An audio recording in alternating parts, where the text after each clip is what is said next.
NSC Fan TV, I'm here with... Hold on. No, we'll keep going. NSC Fan TV, I'm here with Duncan. He was getting ready for... I'm getting ready. Hold on. You all look okay, Duncan? No. I'm not asking again. We tied away with Portland. Oh, what a surprise. Good to have you here, Duncan. Positivity. Nice to meet you. So when you came in, yes, you saw the lineup. Yes. What did you think? Massively unadventurous, and what the hell are we doing? Massively unadventurous, and what the hell are we doing? Yes. So what were the things that made it so that you would make it? Was almost like we were playing to contend from the beginning.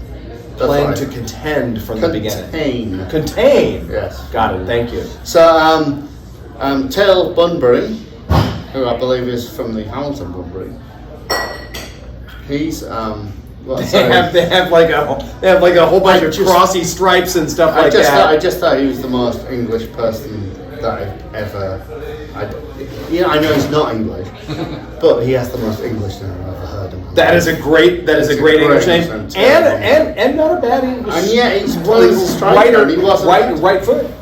Yeah, that's a very English. Terrible left. It's like an Englishman. I know a couple Englishmen with that. With terrible left feet. Yes. Right. Anyway, so continue. Taylor Bunbury, he seemed like he was playing okay, but then, and he scored a goal, brilliant, love that. But then he kind of like disappeared out of the game for a little bit, which is a bit concerning. Because, like you said, he's not a real striker. He cuts in from the right, and you shouldn't have that responsibility. And I think that was kind of played out by the way he reacted to getting that ball on his left foot in the second half, and he was just that's wrong, isn't it? That's wrong. No, we're right. That's not on this side of the pitch. That foot's for standing on. But the performance in the first half was pretty tepid. Then in the second half we came out and we are fucking amazing. And so now I'm going to be all excited. Yeah. Oh my god. I'm talking about the half we didn't score in. Yes. For half of the second half, we were unbelievable. Like, we were passing the ball around, we were dinking it around, we were making forward runs. It was beautiful. And then I think it was when Mukhtar had the penalty decision go against him and he got a yellow card. And what the fuck was that, by the way? Yes. He definitely got fouled. Like, yes. Why that was given as a dive was just ridiculous. Yeah. Two bad things. One, no pen. Yeah. Two, yellow for the dive. The hell. Go ahead. Anyway, it seemed like after that we just went, okay, well, nothing's going for us now. Like our heads dropped. Like, I don't think individually that's what happened, but it was like collectively our heads dropped, and we just said, oh, nothing's gonna go for us, so we're just gonna and I think that was the turning point, and I think that Gary tried to change it a little bit by taking a Mukhtar, which I thought was weird. Mukhtar coming off. I thought that was weird.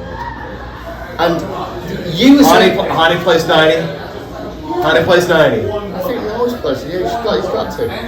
He's our best player. Then they brought on Sapong and Miller. Miller, by the way, I thought actually did change things. I thought Miller was actually quite good. Yes! He was really getting up and down the pitch. Yes! And I think that... I've been wrong. I thought that Eric Miller was slow. I thought that but he's not. There was a time in the second half where I was saying to you, I love Miller's position way up the pitch. And then the next time we saw him, like 2 seconds later, he was cleaning up at the back. And I thought, fair fucks to you, man. Like, you seem to be playing for your place. Like, fucking well done. And I like that about him. And Sapong coming on, I didn't think changed things that much. I thought that, the idea was, I think, let's get them on the break. But then, as was demonstrated at least once, the The problem with playing Sapong when you're playing on a break is that he has no pace, so he has to like stop. Oh my God, we're going for it. Oh no, I need to stop. You gotta pull it back. He's got to pull it back. So that isn't going to work unless you're going to just hoof the ball. And the commentators for the Nashville, whatever it is, Nashville TV, was saying, "Oh, this is great because we're going to play Sapong and Bunbury as two men up front." And I was like, "Well, look, they're both not that quick. Like that isn't going to work as on a break situation." Right, are we just going to launch the balls today? It's like we didn't really. And there was not a lot of launching to them. No, there wasn't any launching. Yeah, I don't think there was any launching to them. So you're expecting them to do a job that they're not cut out to do, and you're expecting them to. We're expecting Miller and Sapong to save the game, and I think that they aren't that. Not a lot of other subs. Yeah. We don't have that much. Yeah, not a lot of that. Not a lot of depth. So last question. Yes. Could there have been something that could have saved against their goal? Could have saved against their goal. So again, more of these sort of sloppy, The horrible thing about Nashville, I think, is that once we get a goal, we will drop off. To be honest, I thought it was quite a nice goal. It was like it was quite a nice little corner. As soon as they played it short, I wasn't expecting that. And I thought I caught everybody out. Yeah, caught the defense out. We could have. It's Sebastian Blanco. We could have run out quicker. But then when you've got a guy on the floor, it's very difficult to. You can't. Do you know what I mean? That's. I think that was just unfortunate. And to be honest, they didn't offer an awful lot until in the first half either. And it was only in the second half of the second half when we started to think, oh well, this is just another draw. That's when they started to come forward.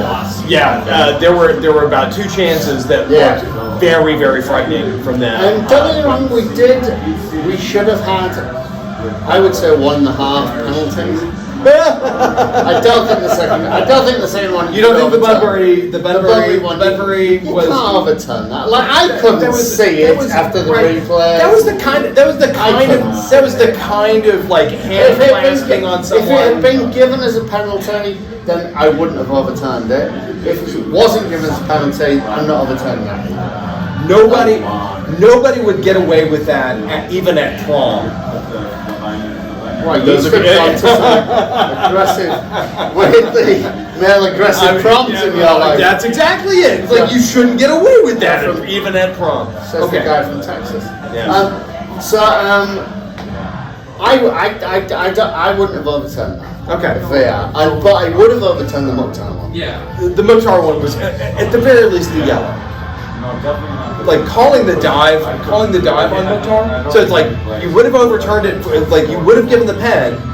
I would have given the pen, and not just the yellow, not the yellow. You would have given the pen. Yeah. Okay, definitely. So, what are you expecting for the Toronto game? So you would. What are our chances against a middling level? I think it would be great against Toronto because they have a very slow midfield, and I think we'll get Dax McCarthy back in. Like our whole problem is our midfield is incredibly slow. The middle of midfield. That's our whole problem. Like you've got Davis and you've got Anunga playing essentially the same role. We have 4 defensive midfielders. We have 4 defensive midfielders. Mule and Flau.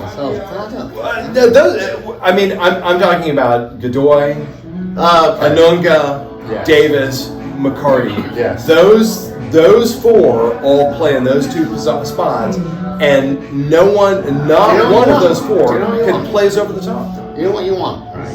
What do I want? One guy sitting like Michael Bradley sits. Yeah. And then letting other people run beyond him, kind of thing. Yeah. And all four of them are ready for someone else to do that. No, we don't do that, though, do we? Like we've got four guys who play exactly the same thing. Sit the whole time. That's okay. That's okay if we got one. That's okay if we got one. As I was saying to you at half time, we leave big gaps in front of us because we're worried about what could possibly happen without exploiting the space in front of us. And I think that's always going to be a problem until we get a more mobile midfield. And to be honest, I don't like Godoy, but I would love to see him play. Yeah, he's the most forward-minded of them. Yeah, he is. He's the most forward-minded of them. He is. Like, That's why I want to see Hannibal out there, and I disagree with you about whether or not Godoy is all that. I think that he's awesome. I think he's mediocre, but I think that he's the best we've got. And that's the reason why we need to In the play. kingdom of the blind, the one-eyed Godoy is king. Thanks for coming on, Duncan. Thank you. It's good seeing you. Thank you. NSC Fan TV, after the tie, Duncan has opinions about Godoy.